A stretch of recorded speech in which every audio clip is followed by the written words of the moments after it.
اعوذ باللہ من الشیطان الرجیم بسم اللہ الرحمن الرحیم سورۃ النساء پارہ نمبر 5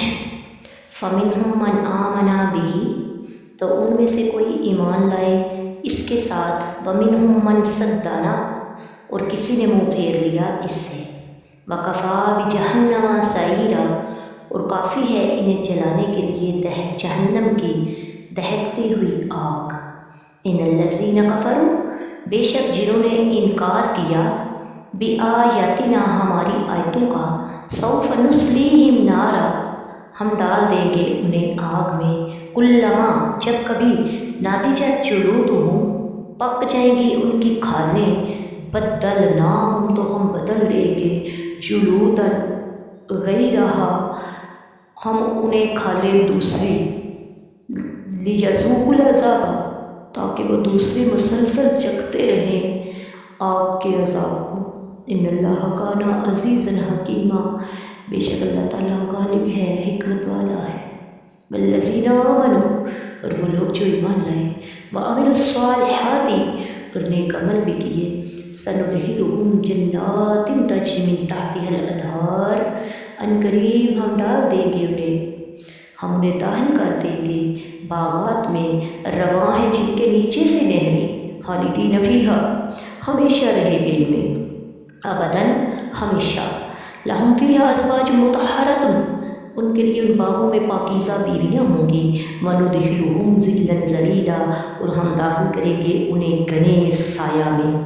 ان اللہ بے شک اللہ تعالیٰ یأمرکم حکم دیتا ہے تمہیں ان تؤدوا الامانات الی اہلہا کہ ان کے سپرد کرو امانتوں کو جو ان کے اہل ہیں وَإِذَا حَكَمْتُمْ اور جب بھی کبھی فیصلہ کرو بین الناس لوگوں کے درمیان ان تحکموا بالعدل تو انصاف کے ساتھ فیصلہ کرو ان اللہ نعم یعظکم بے شک اللہ تعالیٰ بہت ہی اچھی بات کی نصیحت کرتا ہے تمہیں ان اللہ کان سمیعا بصیرا بے شک اللہ تعالیٰ سب کچھ سننے والا اور ہر چیز دیکھنے والا ہے یا ایھا الذین آمنوا ایمان والو اطیعوا اللہ اللہ تعالیٰ کی اطاعت کرو واطیعوا الرسول اور اس کے رسول کی اطاعت کرو واولی الامر منکم اور حاکموں کی جو تم میں سے ہو فَإِن تَنَازَعْتُمْ پھر اگر جھگڑنے لگو تم فی شیء کسی چیز میں فَرُدُّوهُ إِلَى اللَّهِ تو لوٹا دو اسے اللہ و رسولی اور اپنے رسول کے فرمان کی طرف ان کنتم تؤمنون باللہ اگر تم ایمان رکھتے ہو اللہ پر اور والیوم الآخر اور یوم قیامت پر ذالک خیر و احسن تاویلا یہی بہتر ہے اور بہت اچھا ہے اس کا انجام الم ترى کیا نہیں دیکھا آپ نے الی الذین ان لوگوں کی طرف یزعمون جو دعویٰ تو کرتے ہیں انہم آمنوا کہ وہ ایمان لائے ہیں بما انزل الیک اس کتاب کے ساتھ جو اتاری گئی آپ کی طرف وما انزل من قبلک اور جو اتارا گیا آپ سے پہلے یریدون اس کے باوجود چاہتے ہیں ان یتحاکموا فیصلہ کرانے کے لیے الی الطاغوت وہ اپنے مقدمات طاغوت کے پاس لے جائیں وقت امروا حالانکہ انہیں حکم دیا گیا ان یکفروا کہ انکار کریں بھی طاغوت کا ویرید الشیطان اور چاہتا ہے شیطان ان یضلہم کہ بہکا دے انہیں ضلالا بعیدا انہیں بہت دور تک بہکا دے بسم اللہ الرحمن الرحیم تفسیر سورہ نساء کی آیت نمبر 55 فَمِنْهُمْ مَنْ آمَنَ بِهِ پھر ان میں سے کوئی تو اس پر ایمان لے آیا رب کریم کا فضل جاری و ساری رہا اس نے اپنے حبیب صلی اللہ علیہ وآلہ وسلم کے سر پر رسالت کا تاج سجایا کتاب عطا فرمائی اور انہیں عزت سے اور غلبہ سے نوازا پھر کسی کو تو ایمان لانے کی توفیق مل گئی جیسے حضرت عبداللہ بن سلام رضی اللہ تعالیٰ عنہ اور ان کے ساتھ والے ایمان لے آئے اور کئی محروم رہے جیسے کعب بن اشرف وغیرہ تو جو نبی آخر الزمان پر ایمان نہ لایا اس کے لیے جہنم کی بھڑکتی ہوئی آگ ہے آیت نمبر 56 کلما ناضجت جلودہم پھر جب کبھی ان کی کھالیں خوب جل جائیں گی یہاں کافروں کے سخت عذاب کا تذکرہ ہے اور جہنم کے عذاب کی شدت کا بیان ہے کہ جہنم میں ایسا نہیں ہوگا کہ عذاب کی وجہ سے جل کر آدمی چھوٹ جائے بلکہ عذاب ہوتا رہے گا کھالیں جلتی رہیں گی اللہ تعالیٰ نئی کھالیں پیدا فرماتا رہے گا تاکہ عذاب کی شدت میں کمی نہ آئے۔ یہ ایسے ہی ہوگا جیسے دنیا میں کسی کی کھال جل جائے اور کچھ عرصہ کے بعد وہ کھال صحیح ہو جائے۔ الذین آمنوا اور ایمان والے۔ کافروں کے عذاب اور جہنم کے ذکر کے بعد ایمان والوں پر کرم نوازیوں اور جنتیوں کا بیان کیا گیا ہے۔ یہ قرآن پاک کا ایک انداز ہے کہ کافروں کے افعال عذاب کے ذکر کے ساتھ ہی اہل ایمان کے اعمال کا جزا و سزا کا عموماً اس کا ذکر ہوتا ہے۔ چنانچہ مومنوں کے متعلق فرمایا کہ انہیں باغوں میں داخل کیا جائے گا، پاکیزہ بیویاں عطا ہوں گی، انہیں وہاں دھوپ نہیں لگے گی بلکہ رب کریم کے نور کی تجلی اور روشنی ہوگی، اور درخت ہوں گے اور ایسی رحمت ہوگی کہ اس کی راحت و آسائش انسانی فہم اور بیان سے بہت ہی بالاتر ہے۔ آیت نمبر 58، ان اللہ یأمرکم، بے شک اللہ تعالیٰ تمہیں حکم دیتا ہے۔ یہاں آیت میں 2 حکم بیان کیے گئے۔ پہلا حکم کہ امانتیں ان کے حوالے کر دو جن کی وہ امانتیں ہیں، دوسرا حکم کہ جب فیصلہ کرو تو پھر انصاف کے ساتھ کرو۔ دونوں حکم اسلامی تعلیمات کے شاہکار ہیں۔ امن و ایمان کے قیام اور حقوق کی ادائیگی میں مرکزی حیثیت ہے۔ امانت کی ادائیگی میں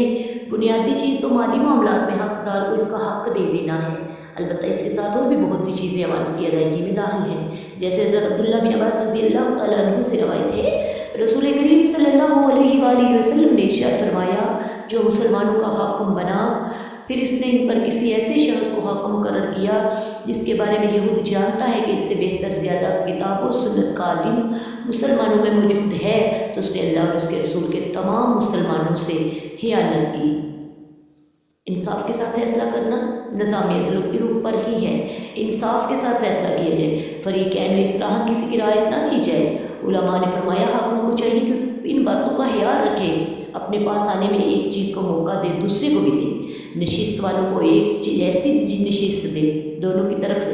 برابر متوجہ ہو، کلام سننے میں ہر ایک کے ساتھ اچھا طریقہ رکھے، فیصلہ دینے کے حق میں رعایت کرے، جس کا دوسرے پر حق ہو پورا اس کو حق دلائے۔ حدیث شریف میں ہے کہ انصاف کرنے والوں کو قرب الہی میں نور کے ممبر عطا کیے جائیں گے۔ آیت نمبر 59، وَأَطِیعُوا الرَّسُولَ، اور رسول کی اطاعت کرو۔ یہاں آیت رسول اللہ صلی اللہ علیہ وآلہ وسلم کی اطاعت کا حکم دیا گیا ہے، چونکہ اللہ تعالیٰ کی رسول اللہ کی اطاعت اللہ کی اطاعت ہے۔ حضرت ابو ہریرہ رضی اللہ تعالیٰ عنہ سے روایت ہے، حضور پر نور صلی اللہ علیہ وآلہ وسلم نے ارشاد فرمایا، جس نے میری اطاعت کی اس نے اللہ کی اطاعت کی، اور جس نے میری نافرمانی کی اس نے اللہ عز و جل کی نافرمانی کی۔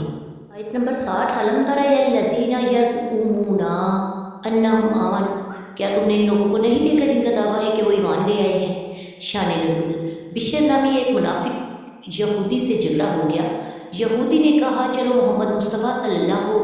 علیہ وآلہ وسلم سے فیصلہ کرواتے ہیں۔ منافق نے خیال کیا کہ رسول اللہ تو کسی کی رعایت نہیں کریں گے اور اس سے میرا مطلب حاصل نہ ہوگا، اس لیے اس نے مسلمان ہونے کا دعویٰ کرنے کے باوجود یہ کہا کہ کعب بن اشرف یہودی کو پنج بناتے ہیں۔ یہاں آیت میں تاغوت سے اس کعب بن اشرف کے پاس فیصلہ لے جانا مراد ہے۔ یہودی جانتا تھا کہ کعب بن اشرف رشوت خور ہے، اس لیے اس نے یہودی ہونے کے باوجود اس کو پنج تسلیم نہ کیا۔ ناچار منافق کو فیصلہ کے لیے سرکار دو عالم کے پاس آنا پڑا۔ رسول کریم صلی اللہ علیہ وسلم نے جو فیصلہ دیا وہ یہودی کے موافق ہوا اور منافق کے خلاف ہوا۔ یہاں سے فیصلہ سننے کے بعد پھر منافق اس یہودی کو مجبور کر کے حضرت عمر رضی اللہ تعالیٰ عنہ کے پاس لے گیا۔ یہودی نے آپ سے عرض کی کہ میرا اور اس کا معاملہ آپ کے رسول طے فرما چکے ہیں، لیکن یہ حضور صلی اللہ علیہ وسلم کے فیصلے سے راضی نہیں بلکہ آپ سے فیصلہ کروانا چاہتا ہے۔ حضرت عمر فاروق نے فرمایا ہاں میں ابھی آ کر اس کا فیصلہ کرتا ہوں۔ یہ فرما کر مکان میں تشریف لے گئے اور تلوار لا کر اس کو قتل کر دیا اور فرمایا جو اللہ اور اس کے رسول کے فیصلہ سے راضی نہ ہو اس کا میرے پاس یہی فیصلہ ہے۔ اس منافق کے غصہ حضور صلی اللہ علیہ وسلم کی حکمت میں آئے، لیکن ان آیات میں حضرت عمر فاروق کی تائید نازل ہو گئی، لہٰذا ورثہ کے مطالبے کو مسترد کر دیا گیا۔ وما علینا الا البلاغ المبین۔ السلام علیکم ورحمۃ اللہ وبرکاتہ۔